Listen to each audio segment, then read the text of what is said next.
मनमाने के लिए प्रबल इच्छा और सांसारिक विषयों से वैराग्य और अभ्यास की जरूरत है। निराश होने की आवश्यकता नहीं है तो मन भी अनमन नहीं मान लेने वाला है।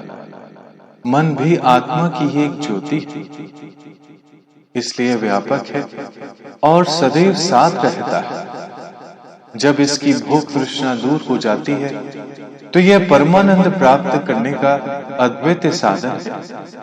इसलिए महापुरुषों का वाक्य है कि इसे विषय आसक्ति से हटाकर मोक्ष प्राप्ति में लगाने का यत्न कीजिए और सांसारिक भोगों से वैराग्य हो। यही वैराग्य और अभ्यास मन को एकाग्र करने के लिए।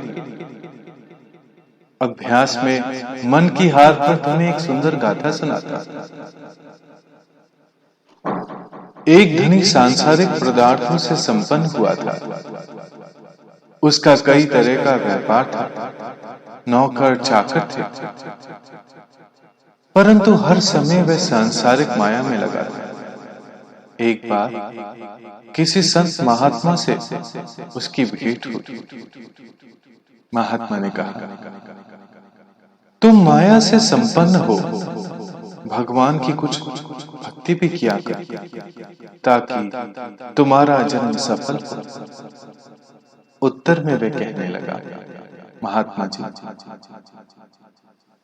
आपकी बात तो ठीक है, परंतु मुझे काम से समय नहीं मिलता। महाराज जी, कोई ऐसा नौकर चाहिए जो सब काम करे और थकने का नाम न ले, मैं तब ही भजन कर सकता। महात्मा जी ने हाँ कह दिया।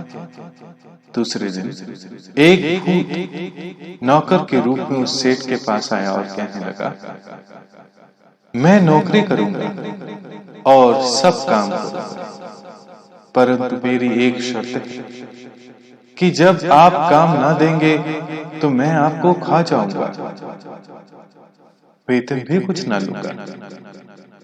सेठ ने उसकी शर्त मान ली। सेठ जी ने भूत को अपने घर का नौकर रखा। उसने एक ही दिन में सारा काम खत्म कर दिया। तब सेठ जी को चिंता हुई और वह महात्मा जी के पास जाकर अपना रोना रोने लगे। महात्मा जी ने उनसे कहा कि एक बांस अपने घर में गाड़ दो और जब भूत काम से खाली हो जाए तो उसको कहो कि इस बांस पर चढ़ो और उतरो। सेठ ने ऐसा ही किया और भूत वशीभूत हो गया। तो यह मन भी एक प्रकार का भूत है। खाली होने पर मनुष्य को खा जाता है। इसे श्वासों के सिमरन रूपी बांस पर चढ़ाओ और उतारो, तब यह स्वयं ही एकाग्र हो जाएगा।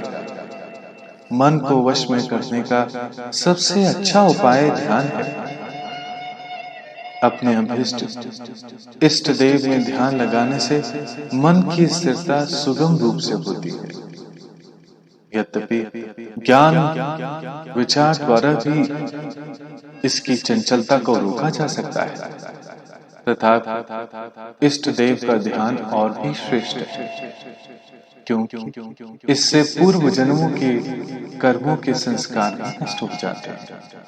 इसलिए ज्ञान की अपेक्षा ध्यान श्रेष्ठ है। ध्यान योग परायण जिज्ञासु अडोल तथा अनिश्चित होकर परम पद की प्राप्ति का सहज ही भागी बन जाता है। देहधारियों के लिए इससे बढ़कर और कोई सुगम उपाय नहीं।